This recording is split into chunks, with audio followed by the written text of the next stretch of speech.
Yeah. Well, probably had I have the ones that have the double gap. Yeah, I have them taped up in here. Like that's Is that little piece cut off? Does that come that way? yeah. So it's already Okay. has the dihedral set pretty much. Yeah, got it. That's nice because I'm building from scratch, Yeah. so I have to cut these at the proper angles. So Bruce, when you build from scratch and you built a lot, what mods do you do that wouldn't come right out of the box? It's like building it several times. You realize, oh, I could have done it a little bit better, or it could have made it easier for me. So like I was telling him that you don't glue these in until you have your two root panels glued together or set up on the table, and you prop up one wing roughly in here. There's so many inches. It tells you in the instructions. And then this one gets held in place on the table. I used to use a phone book, but they don't make them the same. A phone to weight it down. Stack of magazines or something. And then you got that dihedral set. So then you can set the angle of these inside ribs. And So then you have to it's stand going to be, yeah.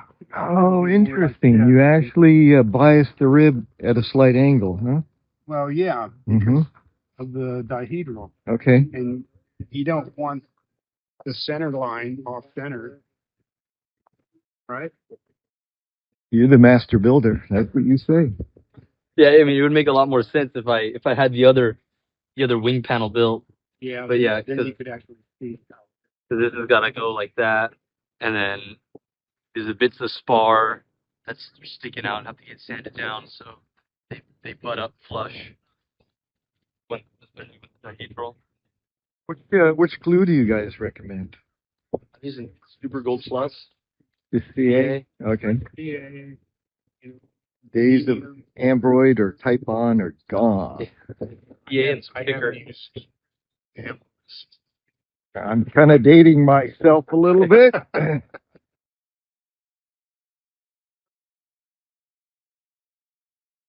Like Type-On? Yeah. I like Type-On. It gives you time, but it also takes time to dry enough before you can go on to the next step. Slows down, yeah. I built a plane one time using Type-On, and But this I would knocked out a little. just initially paint a small amount, just flat with a brush, and let it dry. And I all the glue things I just pre-apply glue, and then when it came time to actually assemble it, I could just put it in there, and you put a drop of water on it. So, no, it's there. Clever idea. Not my idea. Yeah. Bruce, would it be worth it, like how the plans say for the competition mop, to cut it along there, make it smaller? Or am I already past that? If I wanted to. You could. You can keep this the way it is because that's going to give you a little bit more strength if you hit Right. If I'm coating these over. hard weeds. But this one you can trim off at least a little bit.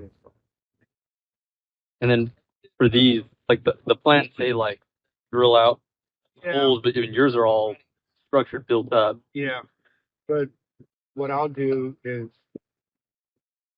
I can make a cut across here. Then I already have my sticks for the leading edge of the rudder. Okay. And then I just set them together, pin them to the table, wax paper underneath. Right. And then take my 16-inch sheet of balsa that's cut to 1/4 inch wide strip. And with this down, then I'll take my little piece of balsa that's soaked in water for Okay. a few minutes. So it becomes pliable. And then you start on either end and, you just pin it as you go. Like I'll need a pin at the beginning, a hold it against that form. And then I'll need And here, it doesn't stick up. And here. Okay. And you just roll it around. Yep. Roll it around. I'll put another bag here and here. That's gonna dry pretty fast. Okay. The water evaporates quickly. Then you start with the second one. So you said you had 3 layers of those really thin. Yeah, so you add 3 layers, and you end up with a piece of balsa. It's that. Okay. Just keep flying while they do that. Nice. so Like a lazy beat. Same deal. Yeah. same deal. I used I covered this with Monaco so the glue wouldn't stick to it, and then use dilute pipe on. And you don't need just a touch of water in your pipe on. Put it on there. Wait a day or two. Pretty darn ready. Yeah, but if you take your little strip of wood.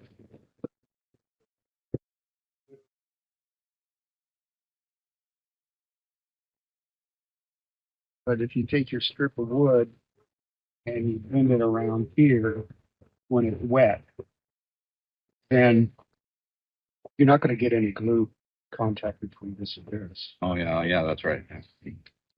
And the next piece you put on after it's soaked in water, you cut it an extra inch on each end if you like, so make sure you have enough. And just run a thin bead of CA Oh, okay, then zip. and hold it here. And then work your way around, always holding it against the table as you push it against. That way you get a good shape. And that layer of glue actually makes it stronger. When we built it had that reed stuff for the rudder, and the rudder's a big this plate, thin plate, and it try to cover it. It kind of looks like a propeller blade. So we spiral wrapped that thing crossways with with carbon fiber. Okay. that fixed that problem. Then the rudder maintained its shape, and because we covered it, you couldn't see it. That can be a problem when you're covering with the normal thickness of. Well, this was covered with real light sticks. Same stuff you cover a full size airplane with, but lighter weight. It came from. But still, that will shrink. Yeah, it shrinks quite a bit. It really costs that wood. Right, yeah. Forced from one to another. That's why I like the covering with the ultralight. Yeah, that light over to it. Can you even find that stuff anymore? Yeah, that works pretty good. Yeah, I don't still get online. Wait, what is it? Oh, okay. If you want to drive into LA, you can buy it from the store. Well, But you know, price of gas these days. you're gonna buy 2 rolls anyway. Yeah, right? tumbler Two different for- colors. I guess you're gonna- It'll hurt. My dad's old pussycat had one side that was completely flat. If you're doing a lot of build up and modeling, you might as well buy. Yeah, you're doing a good job on it. In your next frame, figuring this stuff out. Yeah, I'm real proud of it. Might need to fill a few little gaps here and there. And once you have top and bottom feeding done, yeah, you just got a little bit of round like that. Yeah, I left this out so I could still open it, especially if I'm dealing with the goldenrods. Yeah, goldenrods are fine. I've used them quite a bit. They work okay in California. If you're in Minnesota, they're not so good because the coefficient of expansion of plastic is about 4 times aluminum, which is 3 times steel. So, plastic moves all over the place. And it'll expand and contract more him than once because he's A lot waiting for a goal. it has a lot greater range. I've heard that all the time I've been in RC flying, and I've never really experienced it. Because you're in California. Right. Yeah.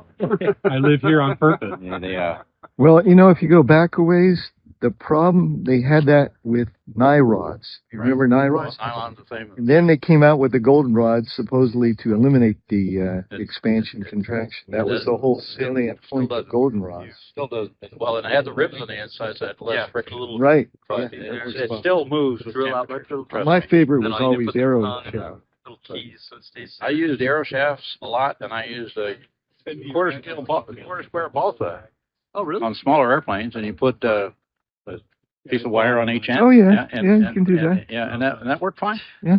I had a couple airplanes that totaled out in a crash, and the push rods survived. The balsa push rods I still have. That's a testament. You can reuse those. Yeah, the rest of the airplane you can't reuse.